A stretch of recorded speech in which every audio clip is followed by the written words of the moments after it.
Good morning, God's people, and welcome to another episode of the No More Crumbs Morning Show. We're live here at KSTL 690 AM, the Jubilee Broadcasting Network, and I'm in the studio with, to my left, Deidre Denise, Apostle Anthony Trice, and Elder Moore. And this is part 2 of a series that we started on why in the heck are Christians so negative? So negative. And it all comes down to our referee on the scene, Elder Moore, broke down a couple of the infractions that Christians are making in this game of life that we are playing. And one of the infractions, Elder Moore, we're just going to pick up where you left off. You talked about holding as one of the core infractions that Christians are making that's causing them to have this negative disposition, and you describe that as holding on to the past. Catch everybody up who may have missed our previous episode on that.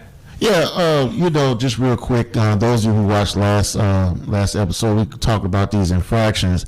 And holding in football is when offensive lineman is holding on to the defensive player for a long time, and he's stopping him from being able to make a play. Now, basically, holding happens on every play. It's just the question of, do you get caught holding? That's right. But to the spiritual aspect of it, a lot of Christians are not able to advance because they keep getting flags thrown at them for holding on to things that they should be letting go. Wow. We hold on to the fact that somebody called me out my name 10 years ago, or maybe your mama didn't take you to Six Flags or whatever, or maybe somebody touched you inappropriately at a certain age. Just a bunch. My daddy was broke. It's a lot of things that people hold on to, and because of that, they're not able to advance. So that's kind of like what we were talking about, why Christians are so negative, and those things do bring out a negative response out of a lot of Christians. Absolutely. Yeah, and when you think about holding on to especially past grievances, let's be clear, as a Christian, we all have sinned,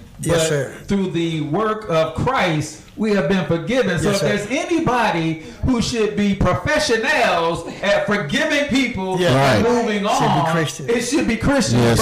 Yes, sir. It's not. Right? And as a result of you holding on to your past, you're looking at certain people who are in their winning season with an evil eye, right? That default face that some Christians have. I'll be honest, if I wasn't already a Christian, looking at the face that you walk around with all day, that's true. I probably wouldn't want to be one. Absolutely. That's true. It's a turnoff. I agree. It's a turnoff. You know what? A negative mind will produce a negative life. And most Christians live in a negative life because they have a negative mentality. Wow. As a man thinketh, so is he. That's true. And your life will go in the greatest direction of your thoughts. So when you're holding on to negativity, then I liken it to like the news, right? We've all watched the news, right? The job of the news anchors and the news people is to spread fear. I don't know if you guys know this. Right. The way they do that is they take the 5% of the stuff that goes on wrong in our neighborhood and in our communities, and they talk about that 95% of the time that they're on the air. Right. That makes us believe that our communities are 95% bad.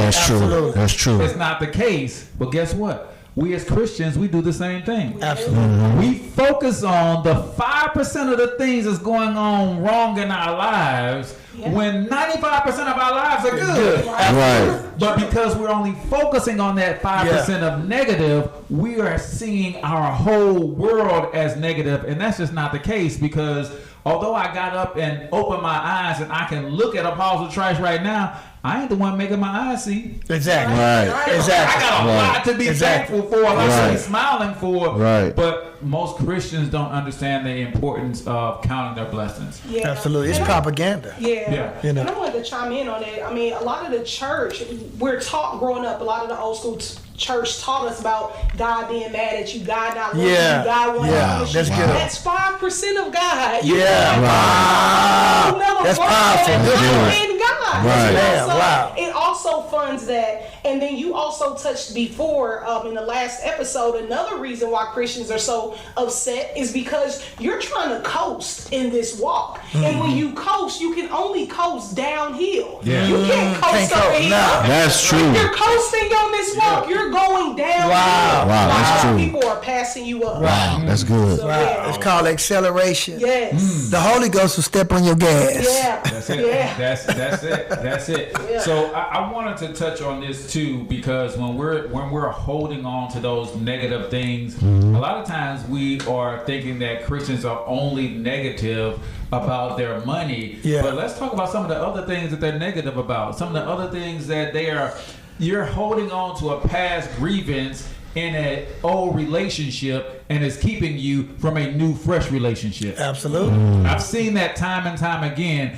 A woman will meet a guy will meet a girl, and they're holding on to something that happened in previous relationships that is ruining the relationship they are in currently. And then when that falls apart, now you got the Sour Patch Kid face on everybody who's in a loving relationship. Right. I think that all relationships are bad because you keep messing up your relationships because you won't let go of the stuff that you're holding on to from your past. Well, Cortez, that's another one. That's another flag, and that's called too many men on the field. Jesus. And I ain't never heard that. And what that is, too many men on the field, and what that means is you're only supposed to have, I think, like 11. On both sides, but when you got too many people in your ear, too many voices in your ear, too many bad theologians, too many bad preachers in your mind, you cannot dissimulate properly. You cannot make proper judgment because you got too many past negative relationships. It's too many men on the field in your mind. Wow. So for that, we throw the flag. And that's going to cost you 5 yards. And people don't understand that. See, in God, there are things that you can do that can make you lose ground. And I know a lot of people don't want to hear that, but things that you do can make you lose ground. Yeah. But the flip side of that is there are some things you can do that can make you gain ground as well. Absolutely. That's right. You know what? It's called soul ties. A lot of folks tied to people they used to be with. Come on. That's been 10, 15 years ago, but you still tied to him because you haven't been untied. Wow. So a lot of people can't move forward in relationships because they got soul ties. Yeah.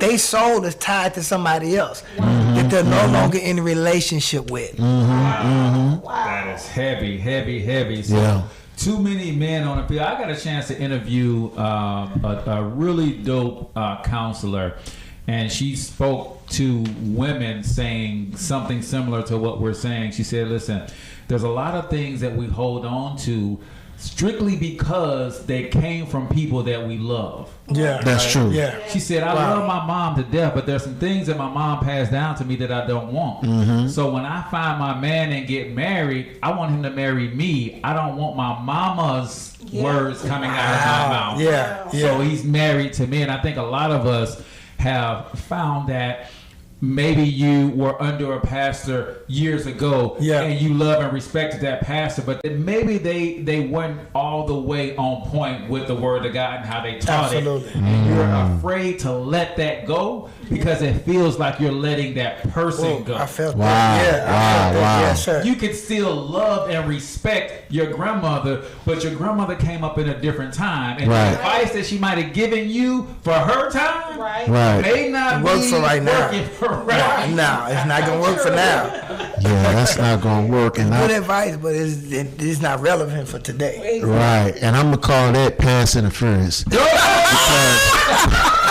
because there are some things that get in the way of us being able to receive. Yes, sir.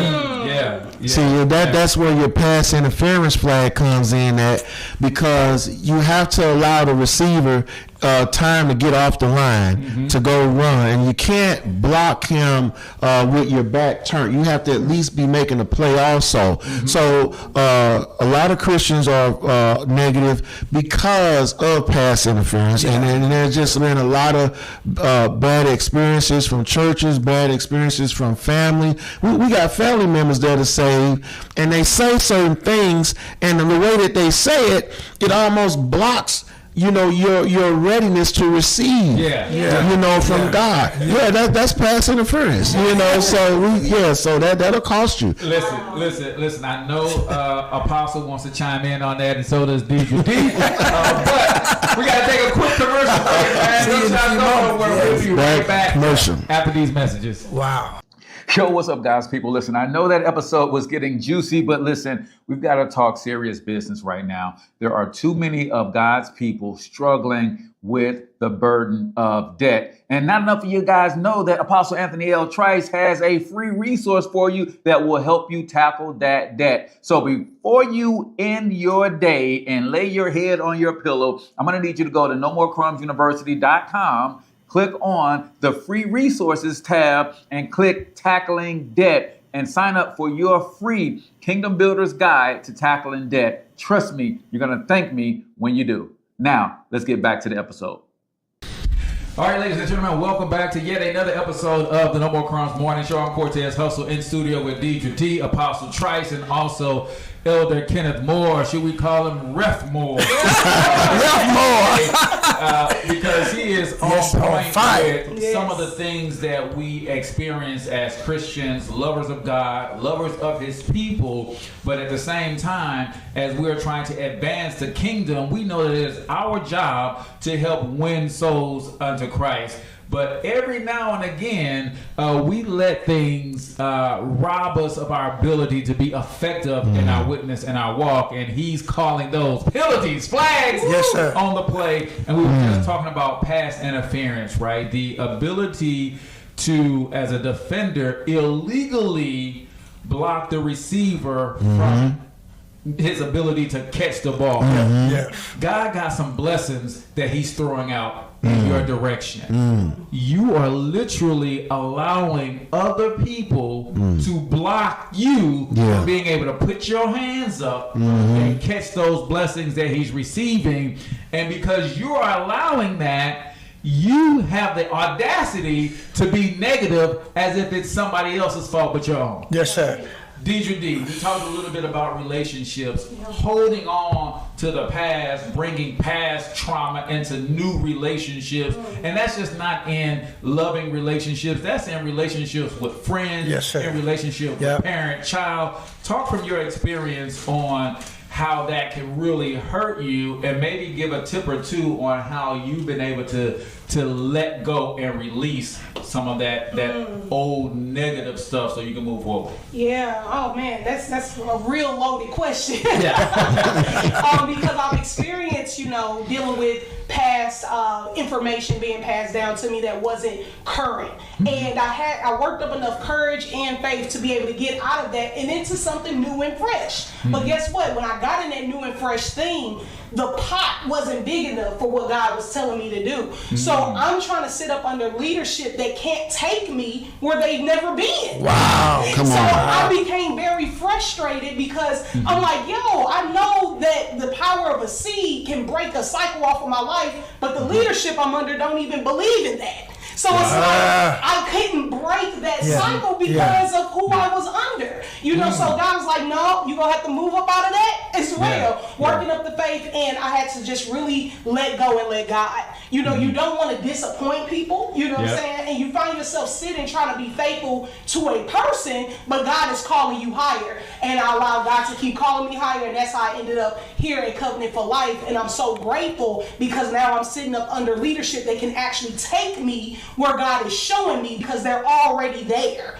So that's what I love about it. Wow, talking about someone trying to take you somewhere they've never been, right? They call that the blind leading the blind. Exactly. Exactly. Hey, now one of us see, but I'm following behind you, and you have never done, never been, never experienced what I am yearning to experience. Apostle, you have been great at talking about or demonstrating following sound leadership, and a lot of the things that you are experiencing now are as a result of how you behaved under that leadership. Can you share some of those experiences? Because some people are holding back with who they can be and how they can serve and really go to other levels because I won't say they have a problem with authority, but they just don't understand how sowing into and serving at the highest level where you are will propel you in your future. That's powerful. First of all, if you can't follow, you can't lead. And one of the things I was conscious of, Cortez, when I was serving up under my pastors, is that God was going to give me my own, and depending on how I moved in their ministry, going to determine how God was going to move in my ministry. So I made sure I honored them and supported them financially, and I served. And if you was to go back and talk to any of my pastors, they can't tell you nothing negative about me because I made sure that I've served them with my whole heart, and I made sure that I got everything I was supposed to get from them. So this the thing about it. I'm reaping a harvest from the seeds that I sowed in other men of God. Now this is powerful here. If Jesus had a forerunner, right, you're going to need one. Sure, right. A forerunner is a person that prepares the way, or they go before you and show you the way. So I looked at my pastors as forerunners. When they moved in that ministry, I looked at how they moved, and I gleaned some ways to move when God would eventually give me my own. That's right. So I learned a lot from them guys, and I sold, and now it's history. Yeah, and I think one of the things that we also have to really bring out is you said something, but you said it on the positive side. You said, I'm reaping today the harvest from seeds that I've sown 20 years ago, 15 years ago, 12 years ago, 10 years ago, now in your own church, in your own ministry, but even outside of the church in your walk as an entrepreneur. You've had other entrepreneurs who's coached and mentored and shown you the way and what's forerunners for you in that area. I don't think Christians understand seed time and harvest just in general, but they particularly don't understand or don't like to look at it from this side. There's a negative to seed time and harvest. Yeah. See, I could have sown a seed of negativity 10 years ago. Yes, sir. Some of those seeds will sprout relatively quickly. Yes, sir. Those other seeds may be more like an oak tree. It takes 10, 15 years for an oak tree to get nice size and start dropping acorns. They're actually reaping negativity, a harvest of negativity from seeds that they've sown years ago. Right, absolutely. And Absolutely. sometimes if you're not careful, you're blaming people in your life today for that harvest. When no, you were wrong in your marriage 15 years ago. You did this, that, and the other to your children 15 years ago, and now it's just catching up to you. Right. And you're looking at everybody in your life sideways. I think you need to go and look back and do some internal reflection on who you used to be and ask God to kind of forgive you for a lot of those things. So what do you guys think about that? The negativity that could be causing a harvest to rain down on you today that you started 10 years ago? I think that's what's causing Christians to be negative because they sowed some bad seeds or they didn't sow any seeds. Yeah, that's true. You can't reap something you don't sow. That's true. I think Jim Rohn says famously, don't be mad about reaping or not reaping the harvest that you didn't plant. Like you're mad at because you don't have a harvest, but you also didn't plant nothing. Right. Yeah. See, God's ways is agriculture. Right. People don't. You can't. That's the mind of Christ. The mind of Christ is agriculture. Yeah. Agriculture has a lot to do with sowing and reaping. That's how the kingdom of heaven or the kingdom of God operate through reciprocity. Yeah. Wow. And like you said, you preach on, people aren't being consistent. They've sown before. You're looking for a consistent harvest because you sown before. Right. You know what I'm saying? No, you have to be consistent in good. your giving so that you can have a consistent overflow or harvest coming back at you. Absolutely. Yeah. You already ate up that harvest from that seed that you sowed 20 years ago. Exactly. That harvest came and went. It came and went. Right. Exactly. Right. Exactly. That's a good good point. And so for that reason, I'm gonna throw a flag, and I'm gonna call that intentional grounding. Jesus. Intentional grounding is when the quarterback is under pressure and he just throws the ball to get rid of it, and there's no receiver there in sight to catch the ball. And people do things under pressure, and then they want to blame somebody else. Yeah, that's you know what I mean. That's intentional grounding. There was no one there, Right. but in your mind you feel like somebody's there, and you just hoping that things gonna work out right. It don't work that way. You know, just because you're under pressure. So yeah, that's an instant 5-yard penalty right there for intentional grounding. Wow. And loss of downs. And loss of downs. Yeah, loss of downs. Yeah, you lost it down. Look like somebody kind of gambling their seeds, like they're under such pressure on life and poverty that they just kind of throw a seed out there and Well, it lands. what happens is that the quarterback drops back for a pass. The opposition is coming so fast. So now we're talking about timing. Not only are we talking about timing, man. So we're also talking about your support system. If the guy next to me isn't blocking for me, then that means opposition's coming in to tackle me. That's right. So my timing has a lot to do with who keeps me in prayer, who's got my back. Wow.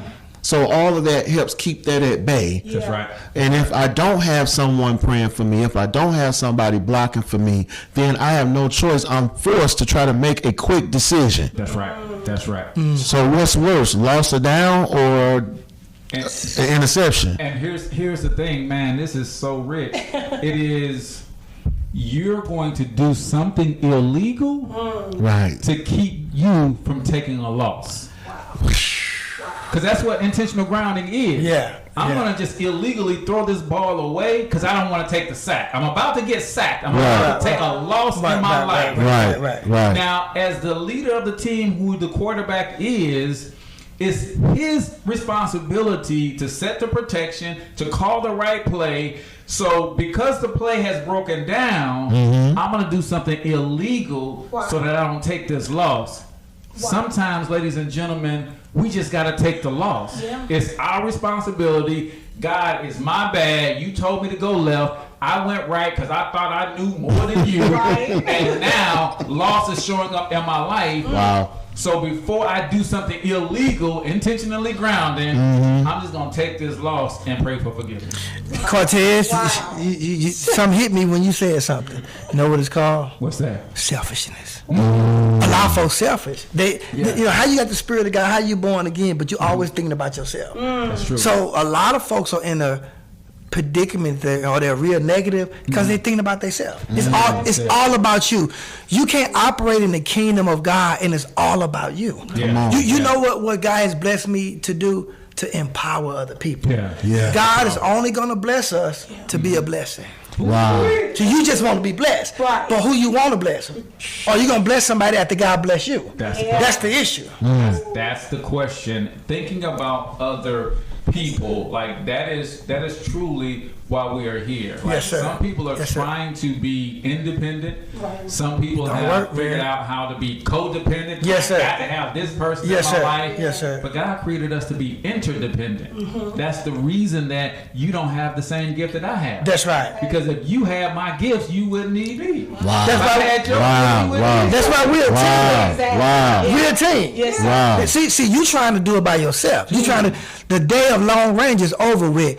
This is the season of partnership. You have to connect with like-minded people. You got to collaborate your faith with other people's faith. Wow. Now, I know, I already seen it. Y'all ain't peeping, but I seen it. There's a flag about to come on this play, but before he drops that is. I want to remind y'all that $NMC Global, $NMC Global Get connected. is the actual Cash App. If you want to support this ministry, that's how. Now, as we come back from that quick intermission, we believe the referee was about to make his final call of the game.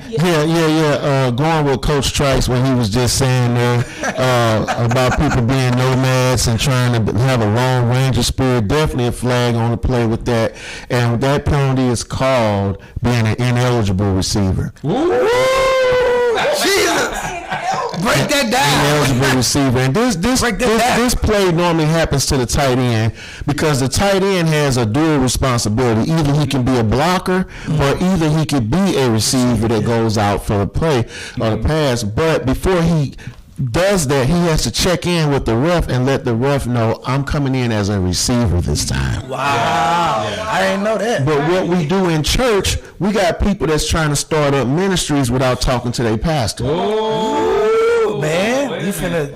We got people going out that you went out there, you went, but you wasn't sent. You wasn't sent. You went. You see, so you're ineligible receiver. You know, so that calls for a flag. I know y'all don't like that, but it's the truth. When you get finished, you have to submit to authority. You have to check in first before you start doing anything. You have to check in, even if it's a spouse or a wife, somebody you think you want to marry. You need to go get counseling first. And a lot of Christians, they are so negative because they did not get the outcome that they thought they was gonna get because they thought they could sidestep their leader and still come out with a game-winning touchdown. It does not happen that way. It does not happen. So for that, that's a flag. Wow. So we've got ineligible receivers, we've got holding, we've got delay of game, we've intentional got intentional grounding, we've got offsides, pass interference. Pass interference. Yeah. Listen. That's why you negative. Right. That's why you negative. That leads to negativity, guys. And guess what? None of this stuff has to be because we have the rule book. Come on. Basic instructions before leaving Earth. That's it. It'd be different Study the if rule we did book. not have a rule book. Yep. But we have the rule book Yes, that sir. tells us how to avoid all of these penalties. Yes, But watch sir. Wow. Yes, sir. The rule book is not just here to help us avoid penalties. It's also a playbook. Playbook. That's good. God, that's It's good. giving us Yes, sir. the winning The winning play. play. Good, man. That's good, that boy. That's good, that man. Patterns. You're right. Man. So, ladies and gentlemen, we out of time yet again, but we're gonna come back with part 3. Three, yeah, we gotta do 3 on that. Yeah, I gotta get this really, Yeah. and I Yes, really sir. hope that you guys will. So do us a favor, go to NoMoreCrumbsUniversity.com. There's some free resources for you there. If you're an entrepreneur, there's a course that's coming. If enough of you guys show interest, Apostle Trice is gonna really let you inside of his brain so that you can learn how to run businesses and stop doing business out here in these streets. Because there is a difference. Big difference. And then if you want to hear the man preach, then definitely show up 7200 West Florissant right here in the heart of Jennings, Covenant for Life International, 63136. So that's going to do it for us. We're out.